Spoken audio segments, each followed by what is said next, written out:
We are back. Urban Woof Radio, RadioNext.tv at the Cool Groove site. Come to you on Wednesdays from 11 to 11:50, introducing you to Christians who are doing good in and around Indianapolis. We are sponsored by the Comenius Institute. At the Comenius Institute, we cross three bridges. The first is into college. That is, I work at IUPUI, not only teaching there, but also counseling and meeting with young Christians who are anxious to think about their studies and disciplines from a decidedly Christian point of view. Work with a lot of other great folks there, a lot of other great groups, and of course the great faculty at IUPUI. We're also crossing the bridge into community, which is what this radio show does. We've been doing it for 4 years now, over 200 episodes, well over 200 guests. We're grateful to introduce you to folks in and around Indianapolis who are doing good, based on Titus 3:1-8 and 14. Do good, do good, do good. And our third bridge is into culture. And so I'm constantly writing and speaking on any manner of issues and events and ideas.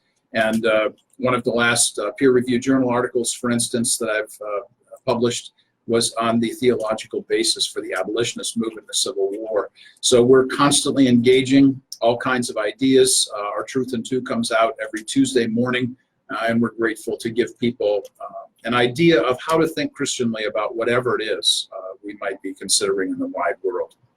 But today, we are just thrilled to have Erica Young here with us. She is a financial consultant, an independent one at that. Erica, thanks so much for joining us. Thank you for having me. It's a pleasure. We're grateful for referrals, by the way, and I should say a shout out to Sonia Grewe. Thank you so much for sending Erica our way. We're grateful for this insight that we're going to get today.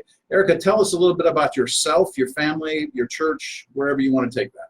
Absolutely. Well, first of all, I am a mom of a teenage daughter and a 20-year-old college student, and so that shapes a lot of the work that I do because they school me a lot on things, and they're the reason why I actually do some of the work that I do. I'm married, been married 21 years, and we attend Heartland Church, and we just love the teaching and preaching there. We've been in Indianapolis now for 7 years. Nice. The reason why I'm here, though, is because I'm a financial coach, and I've been coaching nearly for 15 years. And it's a personal story because my husband and I found ourselves in quite a lot of debt back in '98 when we got married, and we wanted to find a way out. And sadly, we tripped over ourselves a couple times before we decided that it was a high enough priority. But it did, in fact, take us about 5 years to get out of all of the debt that we had, and it amounted to over $90,000 in debt at that time. And so the freedom of what being completely free of debt is absolutely amazing. And it just opens up doors that a lot of people are not aware of. And for us, I was an engineer, and I had practiced for 7 years. That's what I went to school for. That's what my degree is in. And I found myself a little bit lost. I enjoyed some of the work that I was doing, but I certainly wasn't satisfied or fulfilled in that work as an engineer. And I wasn't able to actually talk to people, communicate, and really be able to engage on the level that I wanted to, and started to seek out different things that I could do. And on our debt-free journey, that's when I started getting curious about, is this something that I could help other people with? And so I found Dave Ramsey's actual counselor training, and I went through that, and I was able to start helping people in my local church and trying to make a difference where I could, because I know that there are people in debt everywhere, and we all have goals and dreams that we're not able to reach because our financial habits are holding us back. And so I left engineering in 2005, and since then I have been on a mission to make certain that as many people as I can help are able to live their dreams and goals because they have a financial plan that really works. Wow, that is some backstory.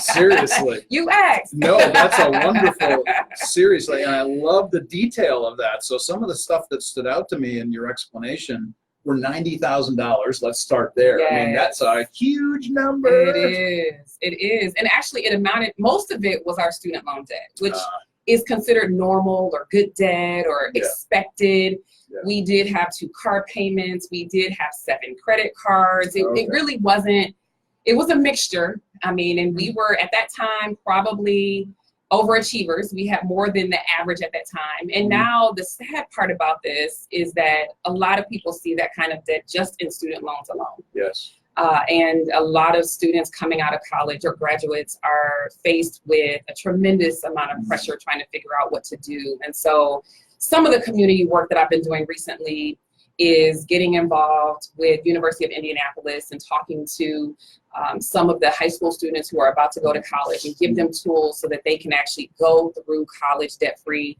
Also talking with just high schools in the community. Yep. I went to George Washington High School yesterday. Good. And helped some of the students get some financial principles. If they want to play on their phone, I gave them a financial calculator to use on their phone.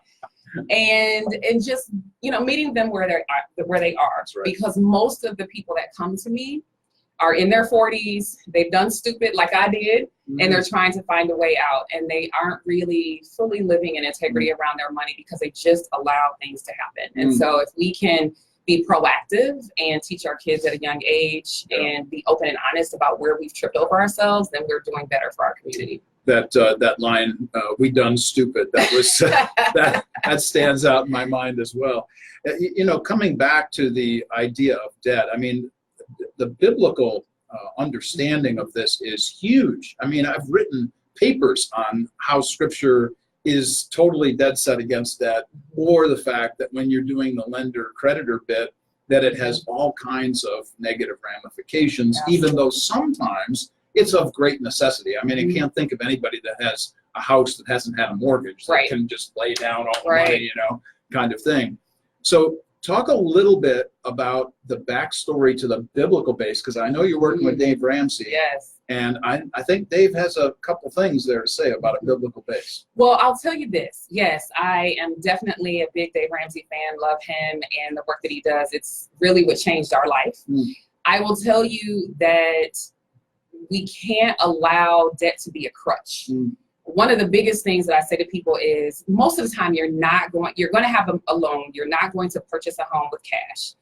And we don't want all of your financial life to be about having a free and clear mortgage at the age of 25.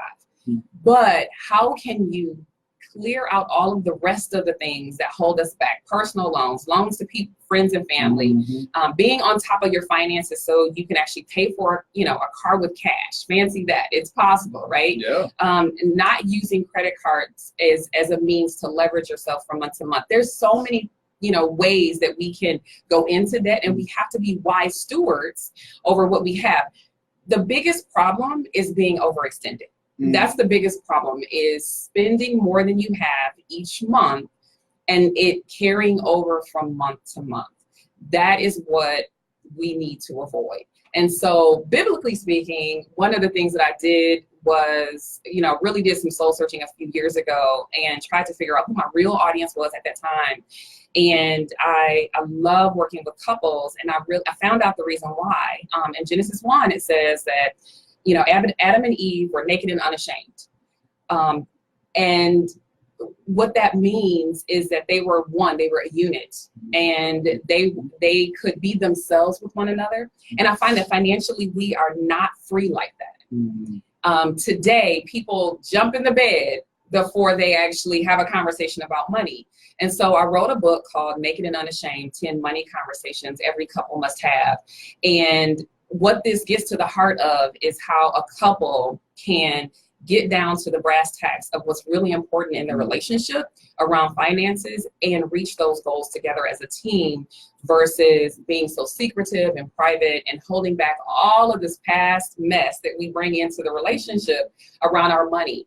I find that we tend to put God in a box and say that it is only one way, and only naked and unashamed only applies to this married couple who is supposed to give themselves to one another. But really, that means every part of yourself, including your finances. And that means some of the ugly stuff that we did in the past. So straight up, I got to say this right out. I have never in my lifetime ever heard anybody link nakedness and financial counseling. I've never in my life.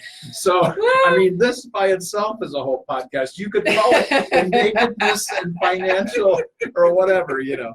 Well, I do have this disclaimer. I say, you know, first of all, let's get down to the brass tacks of money, and the things in the bedroom will get a little bit easier if you're able to get intimate financially first, right? And let go of some of the barriers that we put up. We put up walls all the time. And this is, I think, one of the big issues, the smile on our face aside, the whole point of the emphasis in Genesis chapter 2 about being naked and unashamed is, to your very point, that there's a completion going on, that there's a transparency and openness and so on.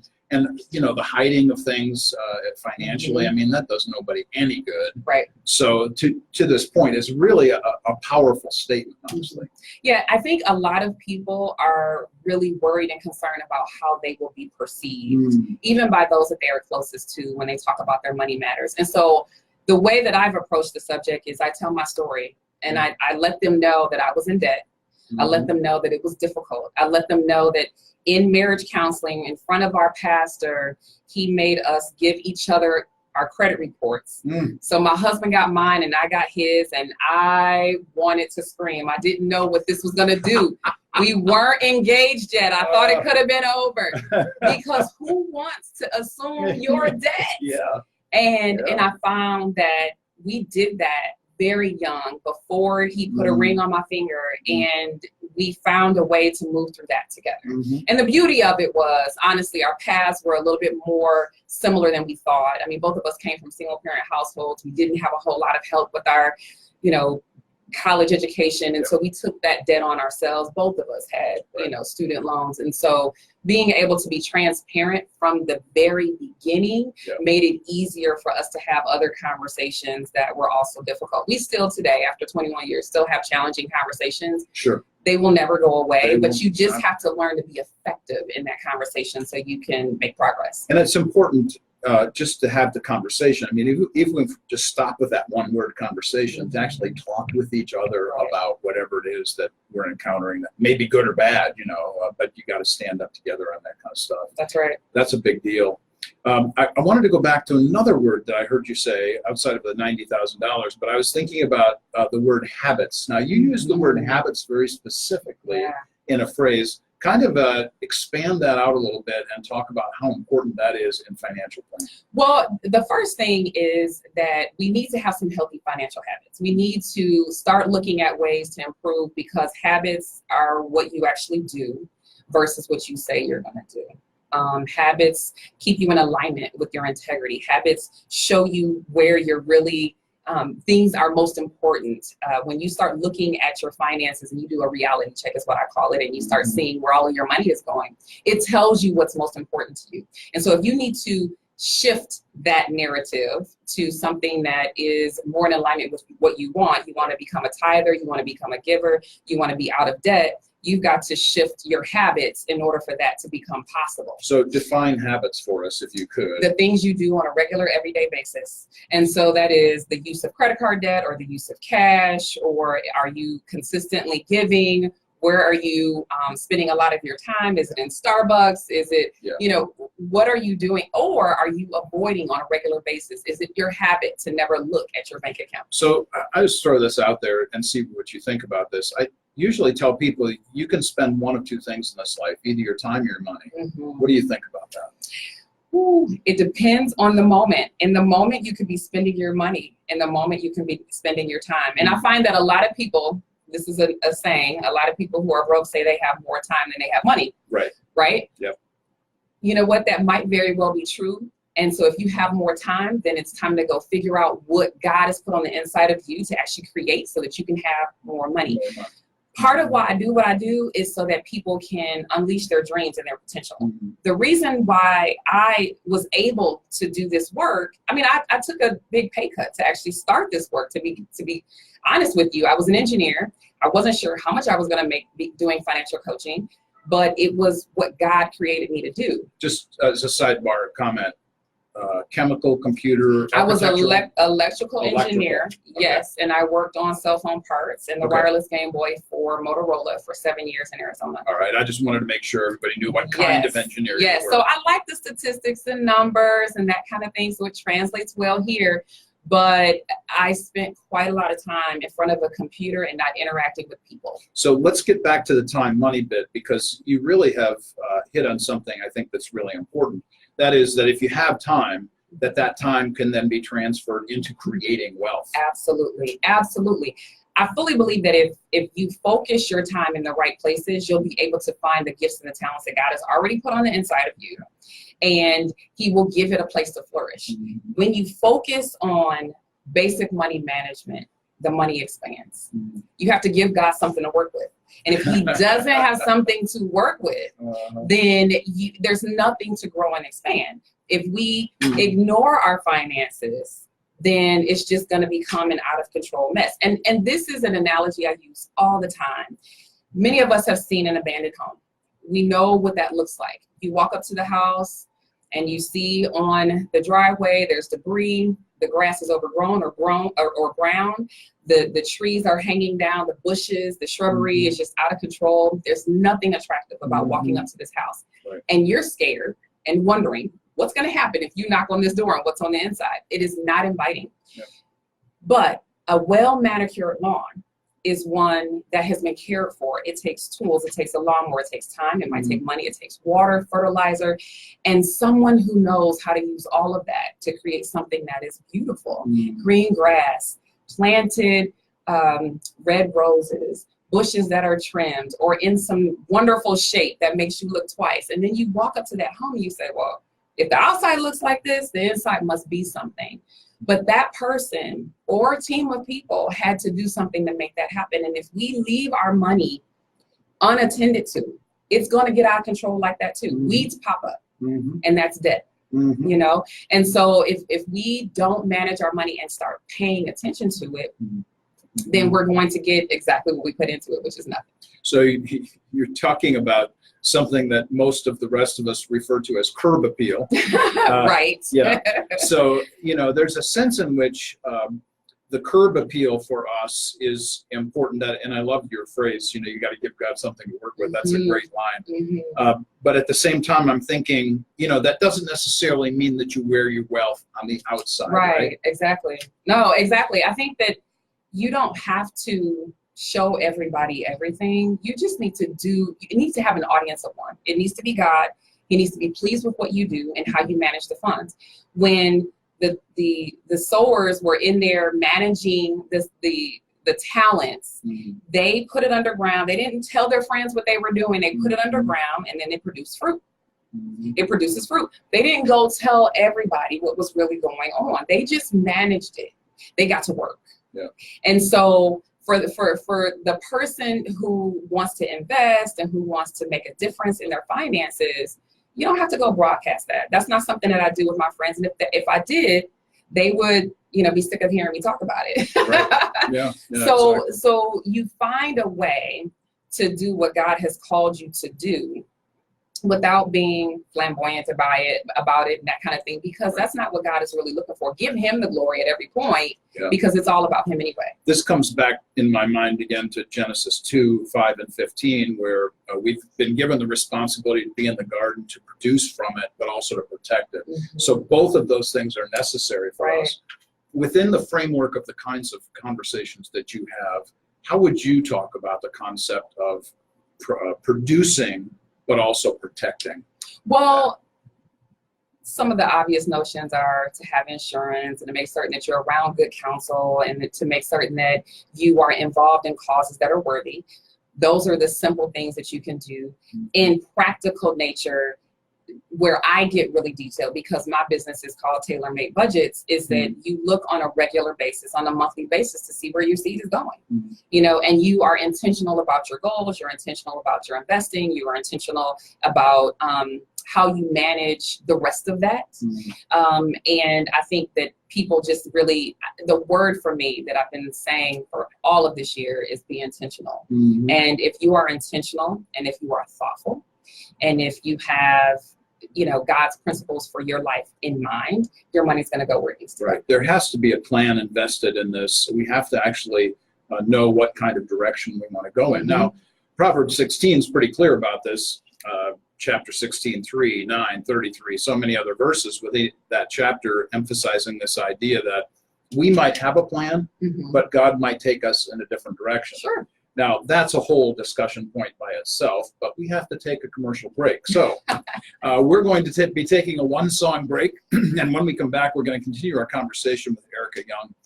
We want to make a segue in the second segment to one of Erica's other passions, which, if you haven't yet noticed that the woman is passionate about financial issues here, we're going to be talking about ethnic equity as well. You're listening to Warp and Woof Radio, RadioNext.tv at the Cool Groove site. A one-song break. We'll be right back. We're still live. I wanted to come back to something HB said right up before we started, which was about the podcast issue. Mm-hmm. One of the things that I notice, about numerous guests that I have, mm-hmm. Are they fall into two basic categories. Either I have to pull stuff out of them, or it just flows. Mm-hmm. And this is one of those that just flows times. Yeah. So. Yes. Well, I kind of like to talk, so. Yeah. Well, that's okay.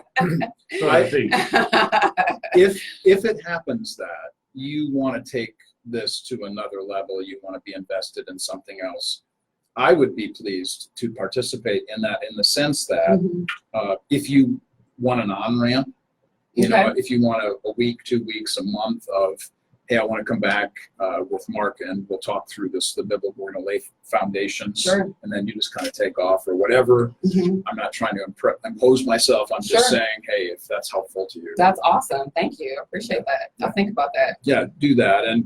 And for what it's worth, I think, the kinds of things that we could do in the sense of establishing the biblical base, and then from your obvious vantage point, the practical results of what this kind of stuff looks like. So. Exactly.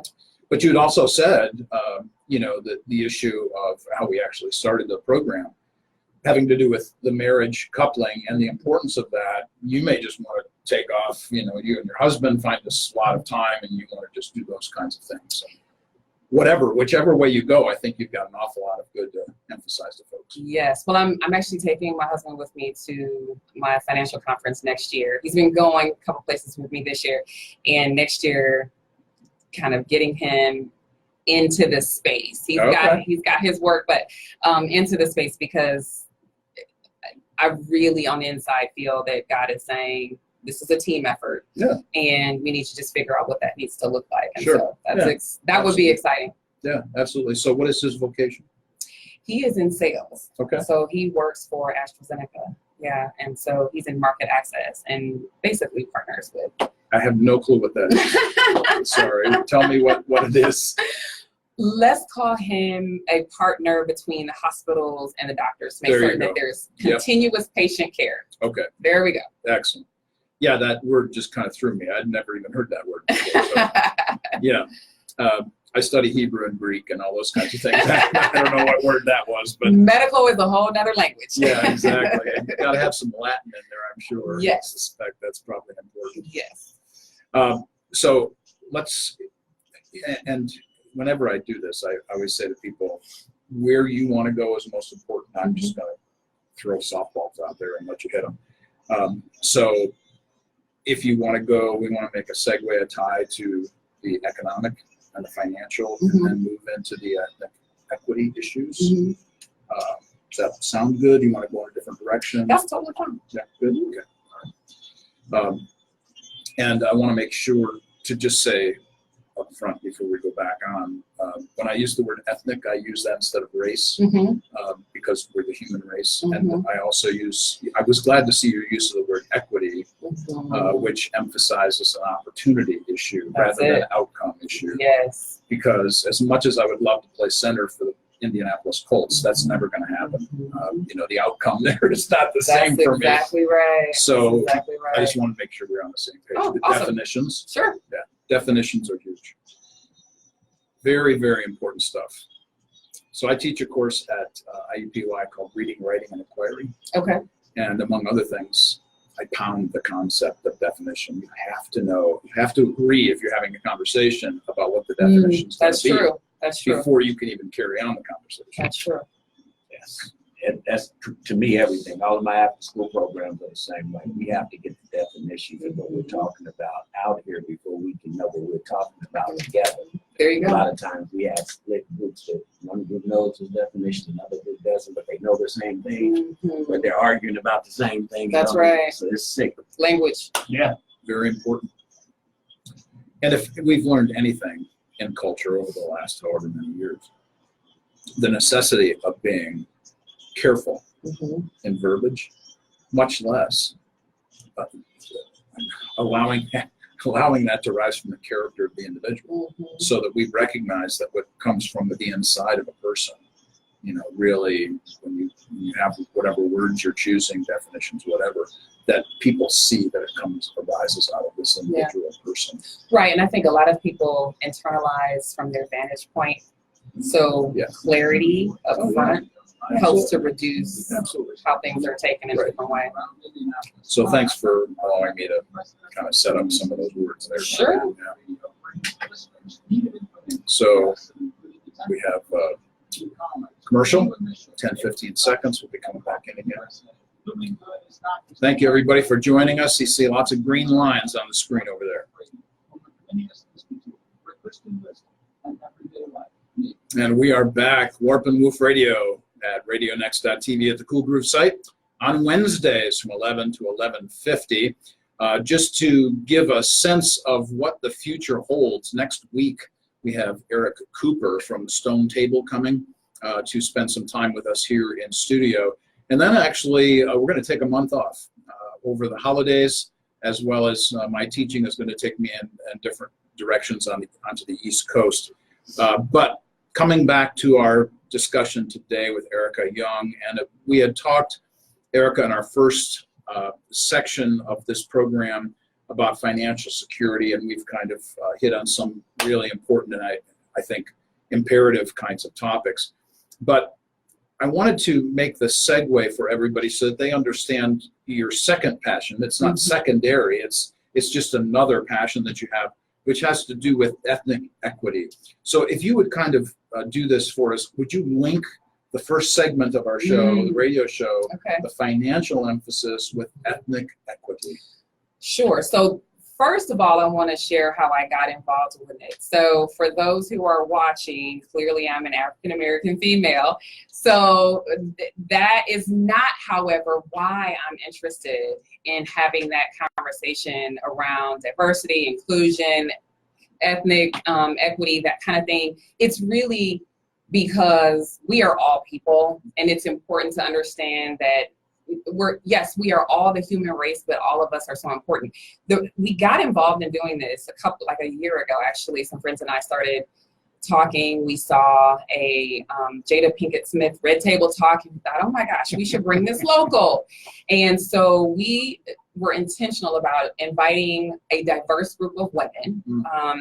So not just Black women, not just white women, but making certain that we had a diverse enough group where we could have some challenging conversations around why race matters, what diversities of ethnicities and how that makes a difference, how that's showing up in your life. And it has been amazing. We meet every single month, and we are able to forge relationships that we didn't have before and learn from one another and come to some understandings, but also to challenge ourselves to think outside the box and do some things that we hadn't done before, and to just infiltrate a space that is kind of hard to do in the suburbs. The truth of the matter is that, Sunday can be a very, very segregated day. I'm thankful that my church, Heartland, is pretty diverse. But I will say that there's a lot of people who don't realize how important it is to have a community that looks, so unique and different, and not just solely like you. That's right. Because we can learn from one another in so many different ways. And so I like this conversation personally for those reasons. It's exciting and it's fun, and I'm meeting a lot of people, and we're doing great work there. But also, where it concerns money matters, what I find is that, one, workplaces that aren't diverse are limited in how far they're able to go, what they're able to do, the impact they're able to make, the communities that they can serve. Those are the things that are important to me. And when I go into a business and organization and do a lunch and learn around finances, it's important for them to see that diversity can include the services that company provides as well. And going into communities and teaching them about money matters that are in these communities that may be underserved, or where students may not have the type of information that will help them do better with their finances. That's also important to me. Mm-hmm. And so I think that there are so many ways in which these two intersect, but that's kind of how I got involved with doing this in the community on a personal basis. So it was all about Jada then. Oh, well, you know, I guess so. It's all about Jada. I'm sorry, I just couldn't wait to throw that in there, you know. Yeah, she and Will Smith. Yeah, great stuff there. I just love the whole concept that, you know, there was one thing that maybe sparked your interest, and then just kind of took it off on your own and made it your own thing. Yeah. I wanted to come back to a word that you used in the first segment and tie it to this discussion, because it's so obvious, I think, to anybody, which is the word intentional. Mm-hmm. So everything, quite frankly, in life is intentional. We all make willful decisions to do or be whatever it might be. For instance, this radio show, I mentioned at the top that we've had over 200 episodes, well over 200 guests, and half of our guests have been African American. That's been very intentional on our part. So our whole point and focus is to say to people, look, this is really important, and we have to actually do something about this. Let's be intentional about it. That's right. So to that point, and to the point of what we generally refer to as diversity in the workplace, let's go there for just a moment. Diversity in the workplace and the necessity of making sure that we have different points of view represented.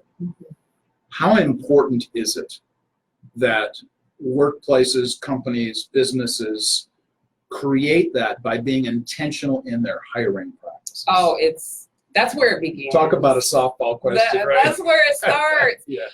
I'll be honest with you. I have even challenged one of my dearest friends who has a business that is not diverse. And, you know, what I shared with her was, when someone is looking to apply and they see that they are not represented, they feel then that they are not welcome. So it's not that that's what you're putting off, but that is what they get. And so their application is maybe not something that is important for them to do. If they see themselves there in the other employees or in the people who are at the top, if that's what they aspire to be as well, then they can visualize that it's possible for them to do it. All of the young ladies who saw the South African woman win Miss Universe the other day made those little children who look like her believe that they could do it as well. And it's the same in the workplace. It's absolutely the same in the workplace. And it's one of the reasons why I'm really thankful that I get a chance to go into businesses that, you know, where the employees may not look like me, because they're learning from someone different than them. I love that. It just makes it's so much fun to me, because they're not expecting an African American female to come in, and when I do, they're like, oh, it gives them pause, and I'm fine with that, because I really want them to know that we all can learn from each of us. Well, quite frankly, there ought to be a lot more pause being had, you know, just generally speaking across any given spectrum of life. Just as a side comment, I teach at a seminary grad school on the East Coast. And when I was there last in October, we had 3 PhD classes meeting at that time, 27 students in these classes, 5 continents, 11 countries, and I couldn't even tell you how many languages. To your point, that when you see somebody who looks like you, that's right, is huge. So I realized that this is difficult for some people to kind of even have a conversation about, much less anything else. Sure. How much of the time that you spend in situations like this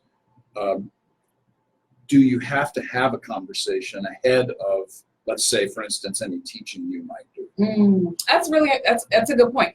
I typically don't have a conversation ahead of time. Okay.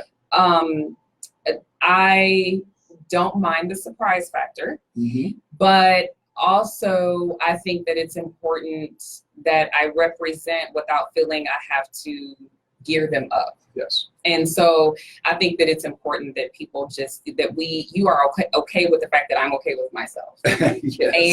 And you so actually know something about that.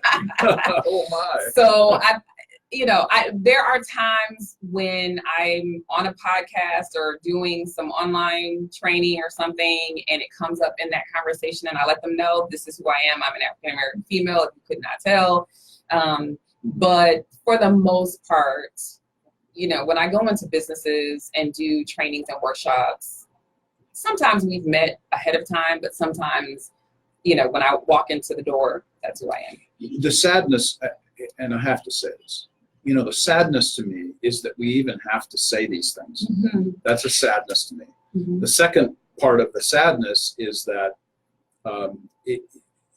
that the surprise factor is beneficial, because that says more about the people you're going to speak to than about That's you. exactly right. That's exactly right. And then the third part of the sadness is that I don't care who you are, where you've come from, what you look like, but you have something you can help me with. Oh my word, thank you very much. Yes. Well, and the other thing, and this is why my friends and I started our Real Talks and continue to do those every month, is because people need to understand that there may be a cultural difference in why we do things the way that we do. Right. And to simply have an appreciation, to have a dialogue, and even have language that is positive around that is very important. So the whole concept behind understanding culture and context, and the huge nature that brings to any conversation.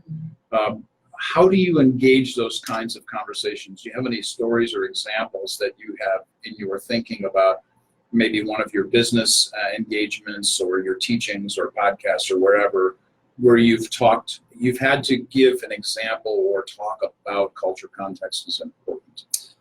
Yes, actually. So I was on a podcast earlier this year, very early on in this year, where we had a panel of us who were talking about how equity in the financial realm, there is a link to your not your biological makeup, but what your race and ethnicity, who you are. Because there are some cultural differences in how people have tended to manage money. And it is largely due to, what the family has decided to pass down. And people need to understand that there are differences. So in my community, it is very common to help out your family members when somebody decides to do well and they are doing well in their finances. And so that is a tax on African Americans for, earning more money. And that's real. And if you don't know that actually exists, that people are dealing with, people who are constantly borrowing money, asking for money, things of that nature, if you don't see that is present, then it's going to be difficult for you to have any level of sensitivity and help them. And so as a coach on that panel, I was helping, the other people, and we were all just having this discussion. But when we talked about that, that's real, and it helps you relate better versus, this is what you need to stop doing. We have to have a sensitivity because there are different ways that people have been conditioned and learn how to manage their money. And so I think that we can break down those barriers. I don't think that we need to leave people without help, but I think that in order to help yourself, you need to actually look at what God wants you to do, help yourself, and then out of your abundance, help others. And that hierarchy gets broken down when we spend too much time focusing on the wrong stuff. You had mentioned the word equity a couple of times, and we had talked about this a few moments ago. Tell everybody, when you use the word equity, what you mean. Yes. So a really good example is when you look at a track. I'm a runner, haven't been running recently, but I'm a runner. I'll own it. And on a track, you'll see that on the inside of the track, that is actually a shorter path to run. And then on the outer side of the track, it is wider. Equity is when you see the runners at the starting line, they're not all at the starting line. Somebody when you're on the edge, you actually have it looks like you have a bit of an advantage because it's wider. It looks like you have further to go. And so making certain that you have the same starting line means that somebody might need to get a leg up in order to just see over or be able to start at what the same line might look different for everybody. And so if equity is just making certain that we have the a same opportunity. Yeah. Because if you can't see the window because of things that have happened in the past, you need that leg up. So the necessity of helping people to understand that we're talking about a hand up, not a hand out, yes, is huge. It is actually, and I think that's where the conversation is difficult for a lot of people. And my goal in terms of the financial arena is to help everybody do great with whatever amount of money they have, and also not to make excuses for where they are in their financial life. And so, like I said, God can work with whatever you have. And I really believe with everything in me that he will expand what you give him to work with. But I think that people really in the natural need to make certain that they're being wise stewards over what they have, and finding opportunities to really, do better with what they have. So one of the things that I hear you talking about is our people's backgrounds. And you mentioned that, whether you come from a certain ethnic group or if you come from a certain kind of family, that is, they have a heritage or generational heritage of some kind that makes a difference, that's going to impact how you think about everything. But we're talking about finances. It is. And actually the first section in my book is all about your money past. And I think a lot of people need to deal with the money past before they get into the numbers at all. What do you mean by money past? It's past. Past? The past. Past. Sorry. Years ago. My wife tells me I need hearing aids. Go ahead, past. Sorry. And so understanding someone's money past is really important, and just knowing how did they grow up, who were the people that they looked up to, what did they see, what were they taught in terms of, did you hear, this isn't a good paycheck for that, or I'm broke, or what were the messages, what kinds of examples did you have in front of you, what did you witness, things like that. And, you may not know how much your parents made, but if you were broke, if you didn't ever have to ask for anything, and that meant something. Yeah. And so how that shapes who you are today and who you want to be, it is really important. And I think a lot of people don't realize how much their past has to do with it, and that can include the cultural aspect as well. Right. So could it be said that you can change your past in this conversation? You can change your future no matter what your past. Don't let your past hold you back from the future that you have in front of you. Because if I looked back at our past, then both my husband and I would be doomed if we said that we were going to go down the path that we were expecting, right, financially. But because we were intentional and said we wanted to change our family tree, and we wanted to make certain we were debt free and that our kids didn't have the debt that we had when we first got married, we were intentional, there's that word again, about creating a different future.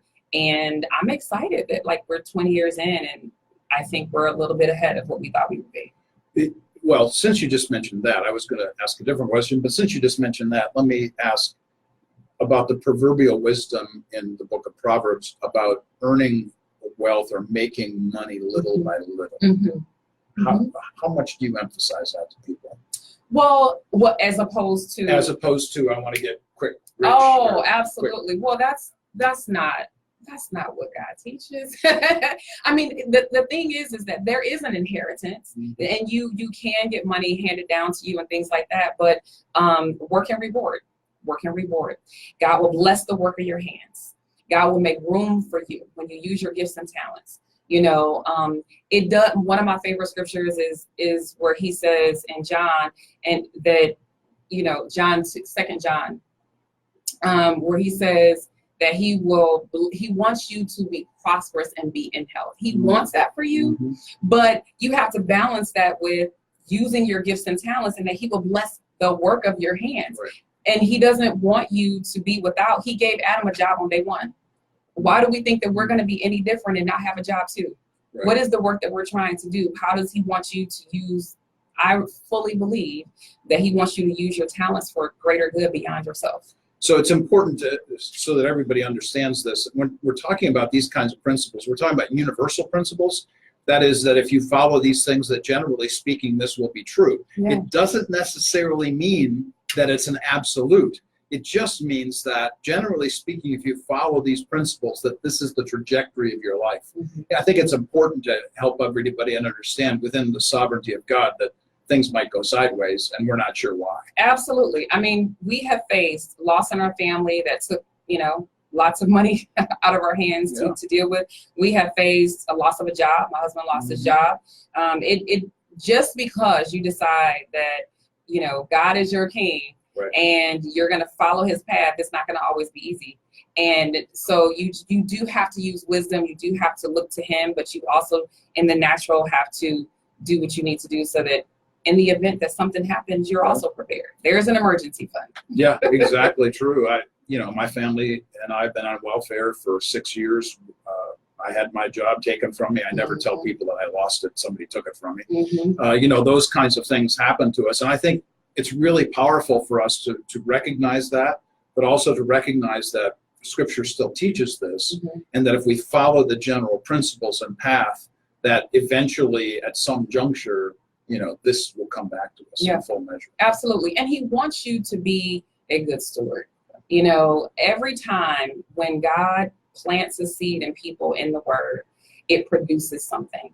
And so I want to be fertile ground all the time. I'm going to mess up. I'm going to trip over myself and make mistakes and have regrets. And I have. Even after I decided, I want to be a financial coach and teach people, I've made stupid mistakes just like everybody does. We're human. We're not perfect. And so how do you get back up and keep moving forward and don't allow anything to hold you back from doing exactly what it is that God has called you to do? That's the point. Yeah.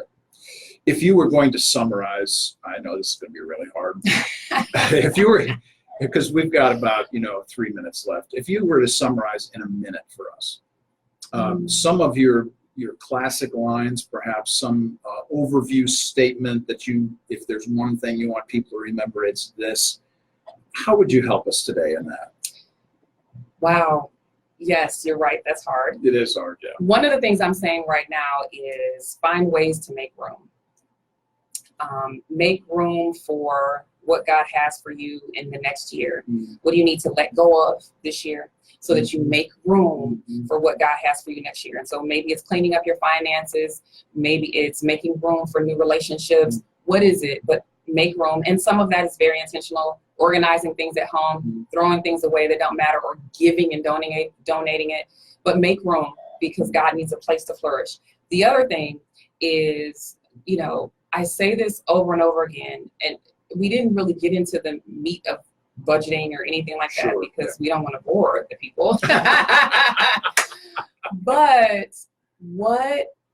it's not about deprivation. It's really about how much and how often. If there's one little financial tidbit is look at how you're spending your money and see that it's not about saying no to everything. It's about how much and how often. How often are you going to Starbucks? How much are you spending each time? How often are you doing any of the activities? Most of the time is dining out. But if you want to make a small change in your habits, that might be one to pay attention to. And then the third thing that I would say is just be intentional. I'm really enjoying being intentional about having an inclusive and a diverse friendship group, community group, and trying to figure out how to create that for my kids. And I think that, and how, it can't just be one, it has to be many. Right. And my girlfriends and I who are doing our Real Talk, we're just being intentional. And so if you can be intentional in finding ways to have a diverse network, both at work and outside of work, inside your family, that's beautiful too. God honors that. How do people get in touch with you, communicate with you? Your website? Yes, my website is tailormadebudgets.com. And that's the best way to find me. There's ways to spend some time with me on there, send me an email, that kind of thing. I'm assuming Taylor is Tailor. Yes, okay. It's tailor-made for each client. Okay. Oh, there you go. That's it. That's the ticket right there. There it is. You got to help Mark out all the time, I'm telling you. You've been listening to Warp and Woof Radio, RadioNext.tv at the Cool Groove site. Next week, Eric Cooper will be here with us from the Stone Table. Can't wait to talk with Eric about all the good work that he's doing. But this week, special thanks to Erica Young. Thanks ever so much. If we know of anybody that needs financial counseling, it is obvious who we're going to send them to. Thanks for being here with us today. Thank you. Thank you so much. Blessings on the rest of your week. We'll see you next.